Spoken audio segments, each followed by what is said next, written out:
The rain fell in shimmering veils, each droplet tinged silver by the runes etched in the storm's heart, a sign, the sages would say, that old Blight stirs beneath the flagstones of Alappuzha. I strode forth, my mantle clinging damply to my shoulders as the avenue of 1,000 lanterns came into view. A narrow road bordered by twin rows of auto-rickshaw wardens, their yellow and black carapaces gleaming like beetles on guard before a citadel. Upon each rickshaw glowed a sigil of passage, tokens of the minor gods who watched over travelers in this sodden land. The street throbbed with the low hum of manna and the laughter of spirits, while leaf-heavy trees arched overhead, their boughs dripping with the scent of rain and promise.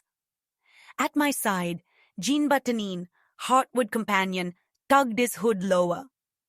If the prophecy's true, we must win favor from the lantern sentinels before noon's chime fades, he whispered, eyes bright with hope despite the drizzle. From beyond a puddle-rippled gutter, Vashket India, warden of the wayfarers, raised his stave and called out in the old tongue, weaving words of welcome to the rickshaw guardians. "Unity in journey, brothers," he declared, his voice ringing clear above the patter. "Let us barter safe passage, for the hour of omen is upon us." And so we pressed onward, each footfall echoing in the rain-washed silence as the ancient city waited, half asleep, half watching, for the first challenger bold enough to seek the Wardstone's light. The station of Alappuzha, no mere outpost, but the threshold of worms, unfurled before us, its tiled vaults and runic banners glistening with rain's memory, the air thick with the scent of wet stone and distant incense. Along the edge of the ether rails, the golden serpent, that ancient yellow-enameled caravan, slumbered, its brazen eyes fixed upon the horizon, daring any seeker to trespass within. A scattered fellowship of travelers, elders wrapped in travel shawls, children clutching charms of safe passage, merchants murmuring oaths in the old tongue, awaited fate's summons beneath the whirling fans and lacquered sigils, their faces limned by a hush of anticipation. Jinbatanin, ever the morale-bearer, strode beside me, his laughter echoing like a ward against encroaching gloom. "This, my friend, is the crucible where patience and guile must wed," he intoned, offering a wink as he gestured to the ticket-mancers holding court behind barred windows. "Many a hero has come undone by the bureaucracy of the southern realms." Vashket India, warden of the wayfarers, was already at work, slipping through the knots of petitioners, weaving unity where suspicion clung thickest. "If you seek coin, barter, or wisdom, speak swiftly," he called, "for the Sky-Caravan waits not for indecision. Its heart beats in rhythm with prophecy alone." And as I pressed my palm to the cool, rain-slicked stone of the platform, the scrying mirror at my side came alive with the chorus of unseen, spectral voices kindling riddles, blessings, and warnings in my mind. I felt, in that moment, the pulse of the old Blight at my back and the promise of the Wardstone shining before me, as the first bell tolled and the quest's true challenge revealed its fangs amidst the calm. Within the belly of the Sky-Caravan, as the iron worms sliced through the waking mists of Karuvata, we gathered in the traveler's alcove, a sanctum of battered steel, swaying lanterns, and warded draperies stitched with sigils of camouflage leaves and river fern. There sat Jinbatanin, heartwood companion, his countenance radiant beneath the dawn's gentle glow. Laughter flickered in his eyes as he polished his copper talisman and surveyed our circle. "Let no omen nor hunger dull the cheer within these walls, my friends," he proclaimed, slapping the blue and crimson straps of his pack. "For the spirits of Karuvata favor those who greet trial with merriment, not complaint." Beside him, Hoffmaster of the Coconut Vale rooted through a satchel brimming with enchanted fruits and flasks, offering each companion a palm-wrapped morsel. "Fortune in the flesh of coconut," he intoned sagely, for even the fiercest blight cannot withstand the balm of a well-fed soul. Beyond, the arcane healer Dr. Henrik murmured quiet blessings, tracing invisible runes of ease and endurance upon our brows. I watched as the scrying mirror shimmered with the chorus of unseen, spirit voices flitting in to share riddles, warnings, and wild laughter. "Mark well the territorial auto-guardians ahead," whispered Jinba, eyes never leaving the rain-burnished horizon. "For the southern gates are ruled not by coin, but by courtesy and cunning. Argue not, but listen, and win their favor with story and song." Thus, girded by wisdom, wit, and the company of steadfast companions, I drew a deep breath of rain-cooled air and felt, for a fleeting heartbeat, the warmth of hope staving off the chill of the unknown beyond the next curve of the tracks. Bathed in the lantern-lit hush of the Sky-Caravan's sapphire chamber, I, Arjun, humble scribe, beheld the heart of our company. A young lord crowned with a frayed straw circlet, eyes ablaze with the mischievous sunrise, maroon vestments loose upon his shoulders, and the strap of his ether satchel slung like a band of office. Laughter, rich as coconut milk, spilled from his lips as he turned to greet Jenba Tanin, whose own smile mirrored hope's first glimmer after a long siege. "Hoff Master," Jinba declared, raising a palm in salute. "Your wisdom is as enduring as the mountains. May your patience outlast even the tempests of bureaucracy." From the shadowed alcove, Hoffmaster of the Coconut Vale lifted a flask, winking beneath his brim. "Endurance is forged in joy, brothers. No gatekeeper, however stubborn, may break those who carry song." At this, Mannequin of the Laughing Vale burst forth with a jape. "Let them fine us for merriment, for in the land beyond rules, mirth is its own coin." And the chamber rippled with the chorus of unseen, their spirit voices urging us. "Do not falter. One day, fortune's tide will turn." Even Prinessa Piaccia, noble heart envoy, lent her silvered tongue to soothe our nerves, whispering, "Every misstep is but a prelude to triumph. Remember the humor in each trial, and the dawn will favor you." Beside the blue-hung drapery, Dr. Henrik, ever the arcane healer, traced runes of calm in the air, murmuring, "With buttermilk and hope, all wounds are made light." So in the humid embrace of pre-dawn, as river magic pooled beneath distant trees and the scent of wild ginger perfumed the air, we pressed onward, undaunted by the petty curses of ticket-mancers or the shadow of old blights, our fellowship buoyed by laughter, wisdom, and the knowledge that even the smallest chamber filled with friendship is as grand as any throne hall the bards have sung. Dawn's first silver breath seeped through the runic glass of the Sky-Caravan, painting the chamber in shifting skeins of azure and gold.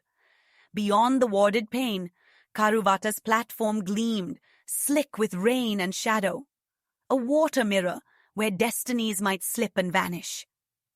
Through the veil strode a lone figure, his raiment a cloak of midnight, his satchel bulging with secrets, moving with purpose past the pillar of old kings, indifferent to the watchful gaze of rival caravans.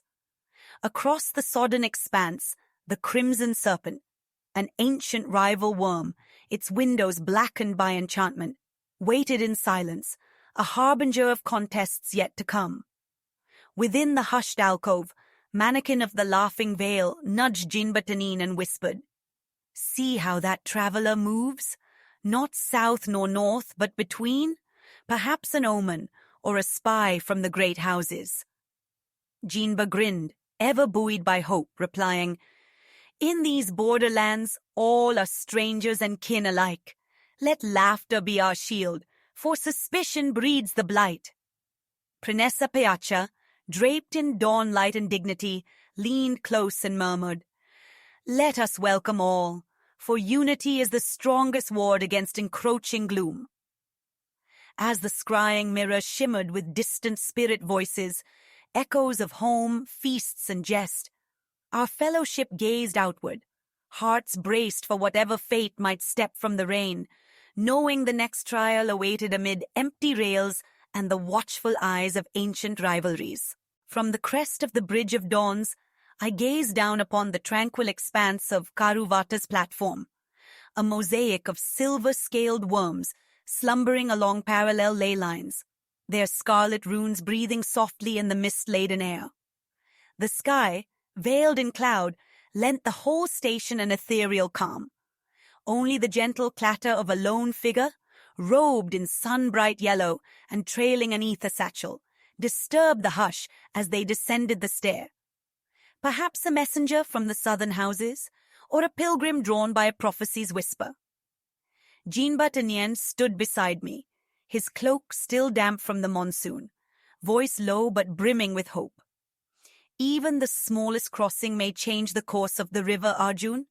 Shall we descend? I nodded, feeling the weight of invisible eyes, old men of power scrying from shaded benches, stray spirits curled beside morning fires, and the unseen chorus humming riddles through my mind. Mannequin of the Laughing Veil skipped a step ahead, calling over his shoulder, "Race you to the first lantern, lest the Blight's boredom claim us." And laughter echoed across the empty platform, mingling with the distant thunder of awakening rails. Prinessa Piaccia, regal even in weariness, gathered her mantle and smiled. "Let us move as one, for friendship is the truest wardstone."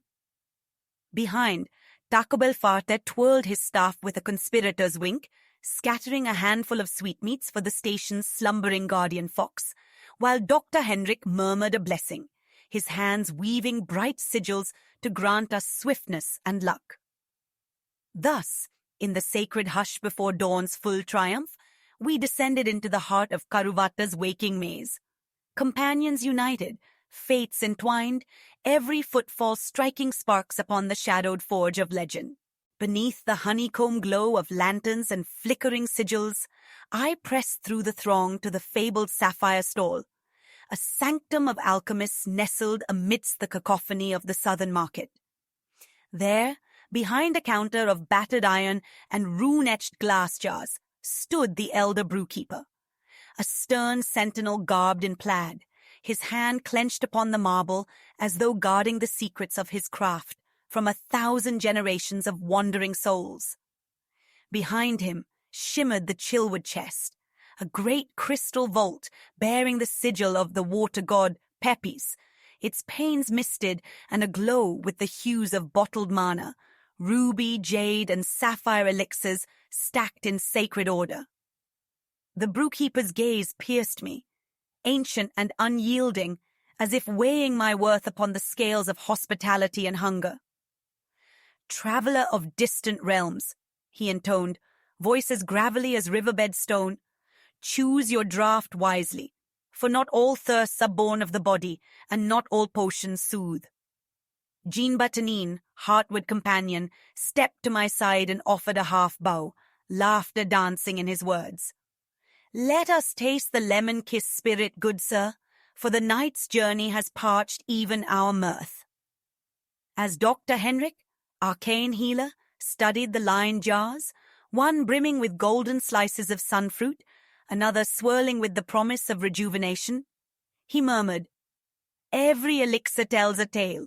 May we find one worthy of our quest."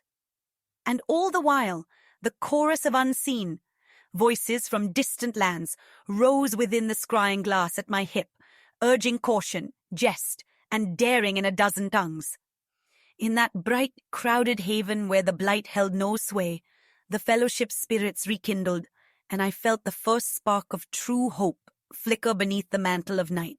We entered the lantern hall of Arya, sanctuary of the city's merchant caste and pilgrims alike, where walls of pastel jade and peach rose in cunning triangles, arcane sigils said to channel cooling breezes from the distant, rain-soaked mountains. Each cutout glimmered with soul fire, casting soft orange halos like the blessing of forgotten hearth spirits. Numbered wards adorned the pillars, each a marker for wandering souls to find their place in the ever-turning wheel of fate. At a marble slab beneath the sacred sign of 21, a wise-eyed matron, her spectacles perched like a raven's talon and hair bound with a scholar's clasp, leaned close to a shadowed companion, their murmured counsel threading through the chamber's hush. Around us, the company found respite. Jean Batanin, ever the morale-bearer, conjured laughter with a flourish. "Mark this, friends. No fortress is warmer than a hall where strangers break bread as kin," he proclaimed, spreading his hands wide as if to embrace the gathered host. Mannequin of the Laughing Veil, grinning beneath his hood, sent a folded rune fluttering across the table to Prinessa Piaccia, whose gentle smile softened even the wary glances of the local council. "A toast," she intoned, her voice velvet and sure. "To safe passage and clever friends, that we may find the Wardstone before the moon's third turning." Dr. Henrik, arcane healer, traced a subtle sigil above our cups, whispering a blessing for clear minds and open hearts. In that moment, amid the glow and low hum of legend, we felt the city's ancient welcome infuse our bones. A peace hard-won, yet fleeting, for beyond the Lantern Hall's enchantment, the true trial, the test of wit, unity, and the market master's riddle, still waited in the labyrinthine night. Within the Lantern Hall's inner sanctum, its leather browns and honeycomb wards aglow as though the very breath of the ancients lingered in the air, I found myself ensconced upon the steward's sofa, the turquoise-threaded pack of my journey resting against my shoulder like a silent herald of distant roads. Jean Batanin, ever the heartward companion, perched nearby, buoying the hush with a gentle jest. Here sits the pilgrim of many miles, yet even the mightiest wanderer must yield to the call of comfort, lest his spirit wither before dawn's trial. Beyond, the leafy wards cast their shadows across the polished stones, and Prinessa Piaccia, noble heart envoy, folded herself beside an emerald-laced frond, her voice a balm. "This chamber is a bridge, half wild, half tame, where tales may take root and hearts recover." From the scrying mirror, the chorus of unseen spun their riddles and counsel into the air, while Overkill Master, Battle Cheerite, banged an invisible goblet and declared, "Let the feast of kindred begin. For what is a quest but a tapestry of laughter and loyal mischief?" I looked from friend to friend, candlelight flickering in their eyes, and felt the pulse of our fellowship thrum stronger than any Wardstone. Each jest, each counsel, a shield against the Blight's long arm, each leafy shadow a promise that, in this night-hewn haven, legend and kinship twined as one. Bathed in the golden haze of the Lantern Hall's eve, I, still cloaked in the pilgrim's maroon and crowned with the straw circlet of humble origins, found myself at the heart of an enchanted alcove. Honeycomb wards glimmered on the wooden screens, and the air thrummed with the gentle song of 1,000 green fronds swaying beyond glass that separated wild night from hearth-lit sanctuary. At my side, Jean Batanin, the ever-vigilant heartward companion, leaned in with a conspiratorial grin. "You carry the laughter of the South, Arjun. See how even the shadows dare not encroach when the company's spirit is strong. Come," he declared, sliding a woven rune mat toward me as a sign of shared kinship. From across the low table, Hofmaster of the Coconut Vale tapped the rim of his chalice, filled not with mere ale, but with the sparkling elixir of festival, declaring, "Here's to journeys endured and feasts earned. May no nightfall find you friendless." On my other flank, Mannequin of the Laughing Veil lifted a glass talisman, its facets catching the lamplight and casting dancing motes upon the wall, and with a wink added, "Let mirth be your wardstone, Arjun. When burden wearies, laughter restores." Even Prinessa Piaccia, noble heart envoy, folded her hands with serene grace and intoned, Each day's trial is sweetened by such company. The blight itself would pale before so resolute a fellowship. As I gazed upon the small enchanted lens, deceptively mundane, yet the key to 100 memories, resting beside my plate, I felt the weight of the quest slip from my shoulders for a blessed moment.